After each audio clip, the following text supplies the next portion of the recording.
জন্ম থেকেই মানুষ জানে একদিন মরতে হবে, কিন্তু প্রশ্ন হলো কেন আমরা মরতে চাই না? মৃত্যু কি সত্যি শেষ, নাকি কোনো এক নতুন অধ্যায়ের শুরু? আমি পিঙ্কি ছেত্রী, আমন্ত্রণ জানাচ্ছি অনবোর্ড উইথ ছেত্রীর আরেকটি নতুন এপিসোডে। আজ আমরা ডুব দেব সেই রহস্যে যেখানে আমরা জানব মানুষ যুগে যুগে কিভাবে মৃত্যুকে হার মানাতে চেয়েছে। চলুন তবে আর দেরি না করে শুরু করা যাক।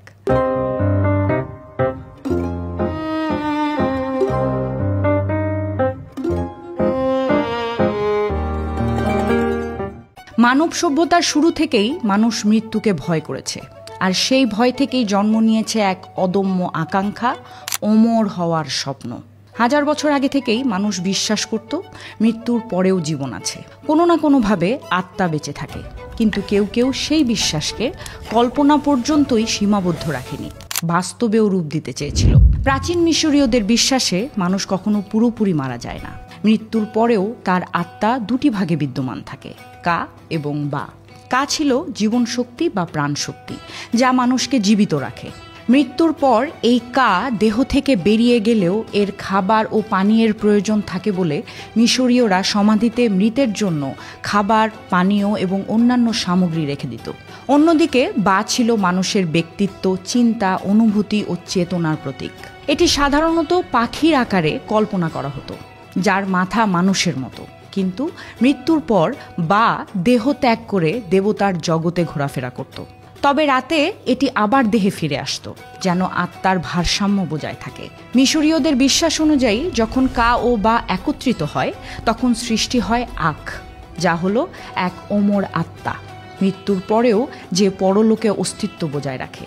তাই তারা মৃতদেহ সংরক্ষণের জন্য মমি তৈরি করত, যাতে আত্মার এই দুটি অংশ ফিরে এসে দেহের সঙ্গে যুক্ত হতে পারে এবং অনন্ত জীবনের যাত্রা অব্যাহত থাকে। তাদের কাছে মৃত্যুকে জয় মানে ছিল আত্মার ফিরে আসা। পিরামিডের দেয়ালে দেয়ালে এখনও খোদাই করা আছে এই বিশ্বাসের গল্প। গ্রিক দার্শনিকরাও মৃত্যু নিয়ে ভাবতেন। অরফিক বিশ্বাস অনুযায়ী মানুষের আত্মা কখনো ধ্বংস হয় না, বরং মৃত্যুর পর এক দেহ থেকে আরেক দেহে স্থানান্তরিত হয়।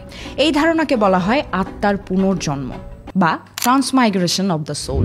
অরফিকরা বিশ্বাস করত আত্মা দেবত্বের অংশ এবং পাপের কারণে এটি মানুষের দেহে বন্দী থাকে।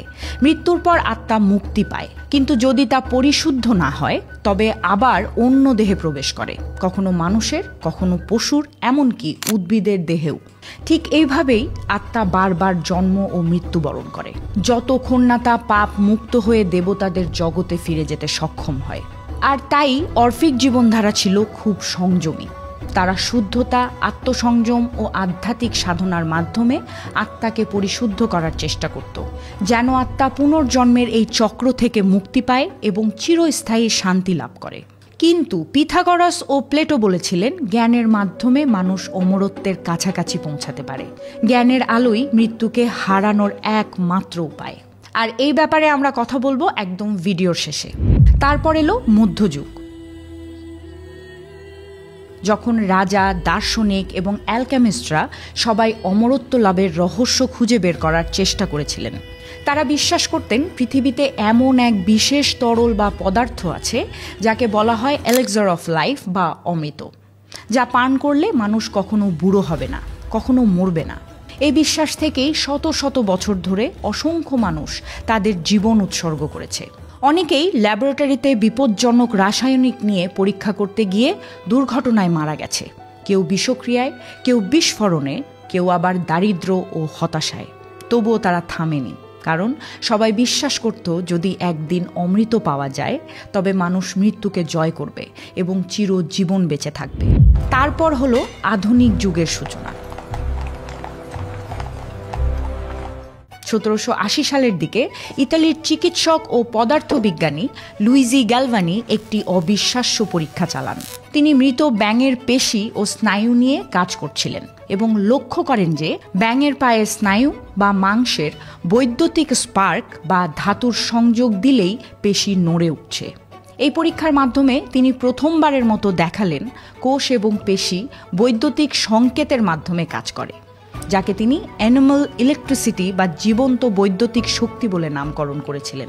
যদিও ব্যাঙটি মৃত ছিল, পেশির নড়াচড়া বিজ্ঞানীদের মধ্যে বিস্ময় সৃষ্টি করেছিল এবং এটি আধুনিক নিউরোসায়েন্স ও বৈদ্যুতিক শরীরবিদ্যার ভিত্তি স্থাপন করে। পরবর্তীতে আলেজান্দ্রো ভোল্টা দেখান যে মূল কারণ ছিল ধাতুর সংযোগের কারণে সৃষ্ট বৈদ্যুতিক সার্কিট। গ্যালভানির এই আবিষ্কার মৃত্যুর প্রক্রিয়া ও জীবনের বৈদ্যুতিক রূপকে বোঝার ক্ষেত্রে যুগান্তকারী ভূমিকা রাখে। এই পরীক্ষায় পরবর্তীতে জন্ম দেয় ফ্র্যাঙ্কেনস্টাইন নামের এক কল্পবিজ্ঞান গল্পের। সেখানে ভিক্টর ফ্র্যাঙ্কেনস্টাইন নামের এক উন্মাদ জিনিয়াস গবেষক বিভিন্ন মানুষের অঙ্গ প্রত্যঙ্গ একসাথে করে বিদ্যুতের মাধ্যমে মৃতকে জীবিত করেছিল। পরে ভিক্টর ফ্র্যাঙ্কেনস্টাইন তার নিজের সৃষ্টির দ্বারা সৃষ্ট ট্র্যাজেডি ও দুঃখ কষ্টের মাধ্যমে জীবনযাপন করেন। যাই হোক, এই সময় থেকেই বিজ্ঞানীরা বুঝতে শুরু করলেন মৃত্যু মানে হয়তো শেষ নয়, বরং একটি প্রক্রিয়ার শেষ ধাপ। হয়তো এরপরে আবার কিছু শুরু হতে পারে। মানুষের হৃৎপিণ্ড থেমে যাওয়ার পরও কিছুক্ষণের জন্য কোষগুলো জীবিত থাকে। এই সময়টাকে বলা হয় ট্রানজিশন টাইম। আর এখান থেকেই জন্ম নেয় পুনর্জীবন ধারণার আধুনিক বিজ্ঞান। হাজার বছর ধরে মানুষ মৃত্যুর রহস্যের পেছনে ছুটছে। কেউ ধর্মে খুঁজেছে উত্তর, আবার কেউ বিজ্ঞানে।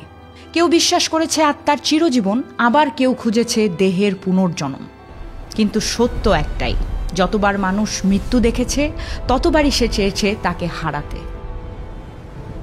প্রাচীন মেথ ও বিশ্বাসের জগৎ ছাড়িয়ে এবার আমরা আধুনিক বা বর্তমান যুগের বৈজ্ঞানিক ল্যাবের দুনিয়ায় ঢুকে দেখব কিভাবে আধুনিক বিজ্ঞান মৃত্যুকে জয় করার স্বপ্নকে বাস্তবে পরিণত করার চেষ্টা করছে।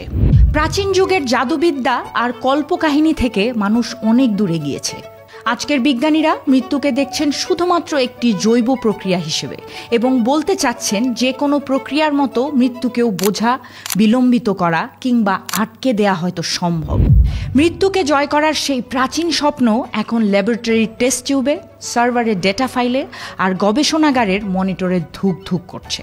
এই আকাঙ্ক্ষা থেকেই আধুনিক বিজ্ঞান আবিষ্কার করল সিপিআর। সিপিআর বা কার্ডিওপালমোনারি রেসাসিটেশন হলো একটি জীবন রক্ষাকারী পদ্ধতি, যা হঠাৎ হার্ট বন্ধ হয়ে যাওয়া বা শ্বাসরোধের ঘটনায় ব্যবহার করা হয়। হৃৎপিণ্ড থেমে গেলেও যদি দ্রুত পেশিতে চাপ দেয়া হয় এবং শ্বাসের সাহায্যে অক্সিজেন সরবরাহ করা হয়, তবে রক্ত ও অক্সিজেন মস্তিষ্ক এবং গুরুত্বপূর্ণ অঙ্গ প্রত্যঙ্গগুলোতে পৌঁছানো যায়। এর ফলে মৃত্যুর প্রাথমিক ধাপকে রোধ করা সম্ভব হয় এবং রোগীকে আবার জীবিত অবস্থায় ফিরিয়ে আনা যায়। কিন্তু সবচেয়ে বড় চ্যালেঞ্জ মানুষের মস্তিষ্ক। মানবদেহে হার্ট থেমে যাওয়ার পর মস্তিষ্ক সবচেয়ে দ্রুত ক্ষতিগ্রস্ত হয়, কারণ নিউরন বা মস্তিষ্কের কোষ মাত্র কয়েক মিনিটের মধ্যেই অক্সিজেন না পেলে মারা যেতে শুরু করে। কিন্তু 2019 সালে ইয়েল ইউনিভার্সিটির গবেষকরা একটি পরীক্ষা চালান, যাকে বলা হয় ব্রেন এক্স প্রজেক্ট। তারা মৃত শূকরের মস্তিষ্কে একটি বিশেষ কৃত্রিম তরল প্রবাহিত করেন, যা কোষের অক্সিজেন ও পুষ্টি সরবরাহ করে। আশ্চর্যজনকভাবে দেখা যায় কয়েক ঘন্টা পরেও মস্তিষ্কের কিছু কোষ আবার সক্রিয় হয়ে প্রতিক্রিয়া দেখাচ্ছে। যদিও প্রাণ পুরোপুরি ফিরে আসেনি, কিন্তু এটি প্রমাণ করল যে মৃত্যু হয়তো চূড়ান্ত কিছু নয়। অর্থাৎ কোষ এবং স্নায়ু কিছু সময় পর্যন্ত মৃত মনে হলেও পুনরায় সক্রিয় করা সম্ভব। বিজ্ঞান এই ধারণাকে নতুন করে উন্মোচন করেছে যে মৃত্যুর প্রক্রিয়া শুধুমাত্র অবিলম্বে স্থায়ী নয়, কিছু সময় পর্যন্ত এটি উল্টানো বা বিলম্ব করা যেতে পারে। আরেকটি যুগান্তকারী প্রচেষ্টা হলো ক্রায়োনিক্স।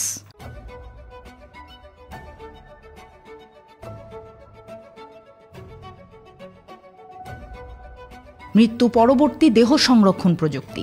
যুক্তরাষ্ট্রে অ্যালকার লাইফ এক্সটেনশন ফাউন্ডেশন নামের সংস্থা ইতিমধ্যেই শতাধিক মৃতদেহ ও মস্তিষ্ক তরল নাইট্রোজেনে হিমায়িত করে রেখেছে। তাদের বিশ্বাস, ভবিষ্যতের কোনো একদিন প্রযুক্তি এতটাই উন্নত হবে যে এই জমাট বাঁধা শরীরগুলোকে গলিয়ে আবার জীবিত করা সম্ভব হবে।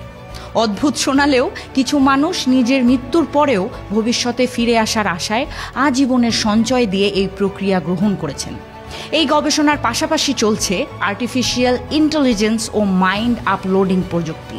ধারণা হলো, যদি মানুষের স্মৃতি, চিন্তা, অনুভূতি সব ডেটা হিসেব সংরক্ষণ করা যায়, তাহলে কি সেই ডেটা থেকেই মানুষকে আবার তৈরি করা সম্ভব? কিছু বিজ্ঞানী ও টেক উদ্যোক্তা বিশ্বাস করেন ভবিষ্যতে আমাদের চেতনা ডিজিটাল রূপে টিকে থাকবে, হয়তো কোনো ভার্চুয়াল পৃথিবীতে যেখানে মৃত্যু কেবল অফলাইন হয়ে যাওয়ার নাম। বন্ধুরা, এত কিছুর পরেও একটা প্রশ্ন থেকেই যায়, এই প্রযুক্তি কি সত্যি জীবন ফিরিয়ে দিতে পারে, নাকি এটি কেবল দেহের বা তথ্যের পুনর্গঠন মাত্র?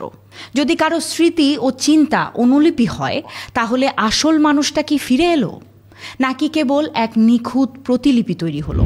হার্ট আবার চলতে পারে, কোষ আবার সক্রিয় হতে পারে, কিন্তু মন কি সত্যি ফিরে আসে? প্রতিটি মৃত্যুর পেছনে একটি গল্প থাকে, একজন মানুষ, একটি পরিবার আর অসংখ্য স্মৃতি। আর সেই শূন্যতার সামনে দাঁড়িয়ে মানুষ বারবার একটি প্রশ্ন করেছে, যদি একবার আর একবার ফিরে পাওয়া যেত? এই প্রশ্ন থেকেই শুরু হয় সবচেয়ে জটিল অধ্যায়, এথিক্স বা নৈতিকতা।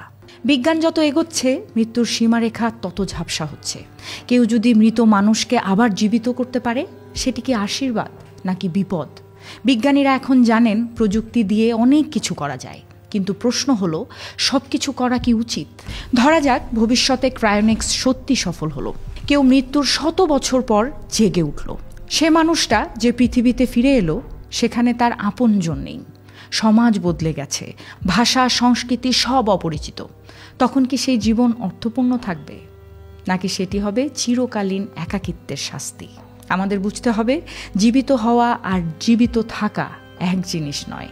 আমরা কি এমন কিছু তৈরি করছি যা প্রকৃতির নিয়ম ভেঙে দিচ্ছে, নাকি আমরা প্রকৃতিরই অংশ হয়ে নতুন এক অধ্যায় লিখছি? সেই ভিক্টর ফ্র্যাঙ্কেনস্টাইনের যুগ থেকে আজ পর্যন্ত কেউ কেউ বলেন মৃত্যু হলো জীবনের স্বাভাবিক সমাপ্তি, একে বাধা দেয়া প্রকৃতির প্রতি অন্যায়। আবার কেউ বলেন যদি আমরা শরীরের রোগবালাই সারাতে পারি, ফিট থেকে নিজের আয়ু বাড়াতে পারি, তবে মৃত্যুর প্রতিরোধও একটি অগ্রগতি, মানব জাতির উন্নতি। এই নিয়ে বিতর্কের শেষ নেই। মৃত্যুকে জয় করার চেষ্টা শুধু বিজ্ঞান বা কল্পনা নয়, এটি মানুষের এক গভীর প্রবৃত্তি। আমরা সবাই চাই টিকে থাকতে, ভালোবাসতে, প্রিয়জনের হাসি দেখতে, আর সেই ভালোবাসাই আমাদের বারবার মৃত্যুর মুখোমুখি দাঁড় করায়, প্রশ্ন তোলে, শেষটা কি সত্যি শেষ? প্রতিটি জীবন যত ছোটই হোক না কেন, এক একটি গল্প, আর প্রতিটি মৃত্যু সেই গল্পের পুনর্বিরাম। কিন্তু মানুষ পুনর্বিরাম মানতে শেখেনি। আমরা চেয়েছি সেই বাক্যটাকে নতুন করে লেখার, নতুন অধ্যায় শুরু করার। হয়তো এজন্যেই বিজ্ঞানী ল্যাবে দিনরাত কাজ করে, কবি লেখে অমর কবিতা, আর প্রেমিক বলে আমি কখনো মরব না, বেঁচে থাকবো তোমার হৃদয়ে। বিজ্ঞান আমাদের দিয়েছে অবিশ্বাস্য শক্তি, সময়কে থামানোর, কোষকে পুনর্জীবিত করার, এমনকি স্মৃতিকে ডিজিটাল আকারে সংরক্ষণ করার ক্ষমতা। কিন্তু যত দূরেই যাই, একটি প্রশ্ন এখনও অমীমাংসিত, জীবন বলতে আসলে আমরা কি বুঝি? শুধু শ্বাস প্রশ্বাস, নাকি অনুভূতি, স্মৃতি, ভালোবাসা আর চেতনা? মৃত্যু হয়তো শেষ নয়, বরং এক নতুন রূপান্তর। যেমন জঙ্গলে একটি গাছ মরে গিয়ে মাটিতে মিশে যায়, আবার সেই মাটিতেই জন্ম নেয় আরেক নতুন জীবন। আমরা হয়তো মৃত্যুকে পুরোপুরি থামাতে পারবো না, কিন্তু আমরা তাকে হারাতে পারি। মনে আছে সেই পিথাগোরাস ও প্লেটো বলেছিলেন জ্ঞানের আলোই মৃত্যুকে হারাবার একমাত্র উপায়। আসলেই তাই, যখন আমরা একে অপরের সঙ্গে সদয় হই, সাহায্যের জন্য হাত বাড়াই, কিংবা কাউকে অনুপ্রেরণা দেই, তখন আমরা এমন কিছু রেখে যাই যা মৃত্যুর পরেও মুছে যায় না। আমাদের পরিবারে, সমাজে, এমনকি এই পৃথিবীতেও আমাদের কাজ, আমাদের চিন্তা মৃত্যুর পরেও মানবিক দর্শন হয়ে থেকে যায় জীবিতদের মনে। যেমন আজও আমরা স্মরণ করি সেই মহান মানুষদের যারা অনেক আগেই পৃথিবী ছেড়ে গেছেন, কিন্তু তাদের কাজ, তাদের ভাবনা, তাদের ভালোবাসা এখনও আমাদের ভেতরে বেঁচে আছে। তাই মৃত্যুকে জয় করার সবচেয়ে সুন্দর উপায় হলো ভালো থাকা, ভালোবাসা ছড়ানো, আর পৃথিবীতে নিজের সৎ কাজের ছাপ রেখে যাওয়া। কারণ যেদিন আমরা চলে যাব, সেদিনও আমাদের কাজই প্রমাণ করবে আমরা এখনও বেঁচে আছি মানুষের হৃদয়ে। শেষ পর্যন্ত একটা প্রশ্ন থেকেই যায়, মানুষ কি সত্যি অমরত্ব পেতে পারে? হয়তো একদিন বিজ্ঞান সেটা সম্ভব করবে, কিন্তু আমরা কি সত্যি তার জন্য প্রস্তুত? কমেন্টে লিখে জানান। আর এমন আরও অনেক ইন্টারেস্টিং ভিডিও পেতে এক্ষুনি সাবস্ক্রাইব করুন।